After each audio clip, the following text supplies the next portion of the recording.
Materiannova, c'est un centre de recherche agréé par la région wallonne et donc on est spécialisé dans tout ce qui est nouveaux matériaux.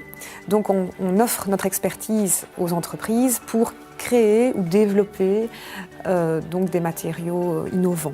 Alors c'est dans le domaine des polymères, dans le domaine des biopolymères, tout ce qui est composite, et alors tout ce qui est traitement de surface. Donc ça, c'est une grosse activité chez nous. Donc là, on ne parle plus de la matrice elle-même, mais vraiment du traitement qu'on va apporter aux matériaux. Et puis également dans tout ce qui est électronique organique, ainsi qu'en biotechnologie blanche. Nous avons décidé de nous inscrire dans la démarche du prix wallon de la qualité pour diverses raisons, mais la première est certainement d'avoir un recul par rapport au travail qu'on avait mené.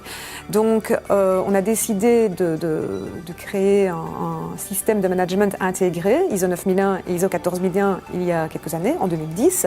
Et donc on a foncé comme des fous pour arriver à cet objectif, mais on n'avait pas pris suffisamment de recul. Et donc il y a des questions fondamentales, des questions de sens même, qu'on ne se posait même pas, parce que voilà, on avait le nez dans le guidon. Et donc ce prix wallon de la qualité, ça nous permettait d'avoir justement ce recul nécessaire à un moment donné de la vie de la qualité. On doit se dire, oui mais dans le fond, le chemin là qu'on est en train de prendre, est-ce que c'est le bon?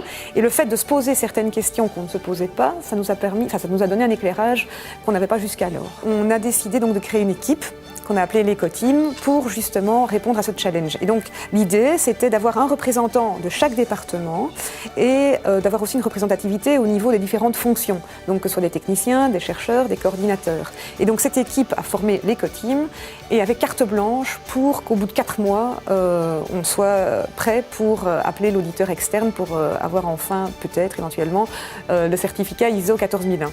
Et le défi était relevé. Il y a une belle formule que j'ai entendue il n'y a pas très longtemps qui dit qu'une bonne idée, c'est son efficacité fois son acceptation au carré. Ben voilà, en fait, le facteur acceptation, en général, il n'est pas pris en considération par beaucoup d'entreprises et c'est ce que nous, on a décidé en fait, de mettre en exergue et de faire en sorte que donc justement les travailleurs soient vraiment des travailleurs responsables aussi bien que la direction. Donc l'Eco-Team a été un très beau succès, donc l'Eco-Team continue à perdurer et à côté de ça, on a décidé de mettre en place d'autres teams qui, elles, ont pour vocation de ne plus parler nécessairement de qualité, mais plus alors du bien-être au travail, de la prévention, de la protection, etc.